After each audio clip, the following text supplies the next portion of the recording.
Unfamiliar territory, O'Brien warns no quick fix to Knights' woes. A 42-6 loss to defending premiers Penrith at McDonald Jones Stadium on Sunday was Newcastle's fifth straight drubbing on their home ground, following similar hammerings at the hands of Brisbane 36-12, Melbourne 50-2, Parramatta 39-2, and Manly 30-6 in the past 2 months.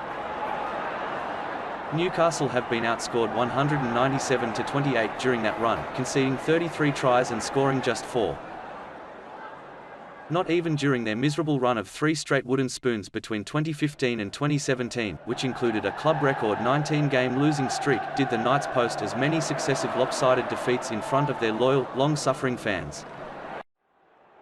A crowd of 21,332 packed in on Sunday, but many headed for the exit gates before the final siren, as was the case in previous routs against the Broncos, Storm, Eels and Sea Eagles. No one setting out to let them down or have them leave the stadium feeling disappointed in their footy team, Newcastle coach Adam O'Brien said at the post-game media conference.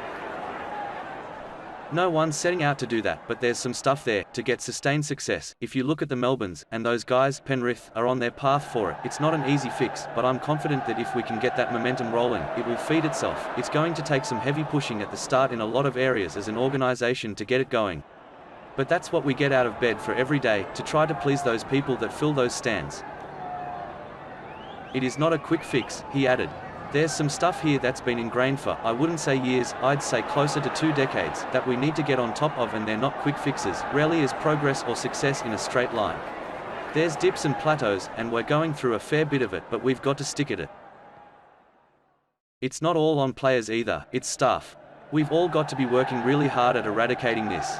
We've got the right people in the organisation, and we've identified, and it's not an easy fix, but trust me, we're working at it every day. The Knights have reached the finals in both of O'Brien's first 2 years in charge, but will need a remarkable reversal of form and fortunes in the final third of the season to achieve that goal again, having won just 4 matches to be languishing in 12th position. We've got to get our pathways right, we've got to get our recruitment and retention right, we've got to get our training right, our game model. There's a fair few things, O'Brien conceded. And as I said before, there's a lot of good people that are making a lot of improvements that aren't that clear to see from the outside in, but they are happening, and they're putting some really good building blocks onto some foundations, and we can get through to the other side. But my main concern is the team, and making sure that we understand that we're honest with ourselves and where we're at, and identify that there are some shortcomings there that have to be fixed daily for us to achieve it in a game. Newcastle's cause was not helped by the early departure of captain Callum Ponga, who failed his head injury assessment after being trampled by William Kikau en route to the try line in the 14th minute. That meant an earlier than scheduled return for bench utility Kurt Mann, who had to fill in at fullback instead of at lock or hooker as O'Brien had intended.